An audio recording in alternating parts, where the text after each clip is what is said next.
అనమాట. So many అంటే trending లో ఉన్న ట్రీట్మెంట్స్ ఇప్పుడు అందరూ కూడా వీటిని ఎక్కువ ఫాలో అప్ చేస్తున్నారు. సో ఇప్పుడు ప్రెసెంట్ మీరు చేస్తున్న treatments A kind of treatments, వేటికి ట్రీట్మెంట్స్ చేస్తున్నారు అవి చెప్పండి మ్యామ్. బేసిక్గా యాక్చువల్గా స్కిన్ కేర్ చాలా అంటే ఎన్నో ఇయర్స్ నుంచి అందరూ దీని మీద ఎక్కువ కాన్సన్ట్రేట్ చేస్తున్నారు. బట్ రీసెంట్ టైమ్స్లో చాలా ఎక్కువ పికప్ అయిందండి. మేము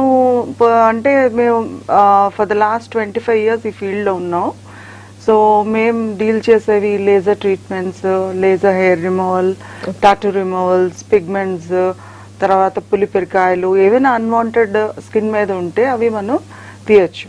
బట్ రీసెంట్ గా ఏంటంటే మేము కొత్తవి పెట్టామండి. హై ఇంటెన్సిటీ ఫోకస్డ్ అల్ట్రాసౌండ్ అని, ఈ డర్మల్ ఫిల్లర్స్ అని, ఇంజెక్టబుల్స్ అని, ఆప్టోస్ థ్రెడ్స్ అని, తర్వాత ఫేస్ కాంటూరింగ్ అని, ఇంకా చాలా ఉన్నాయండి.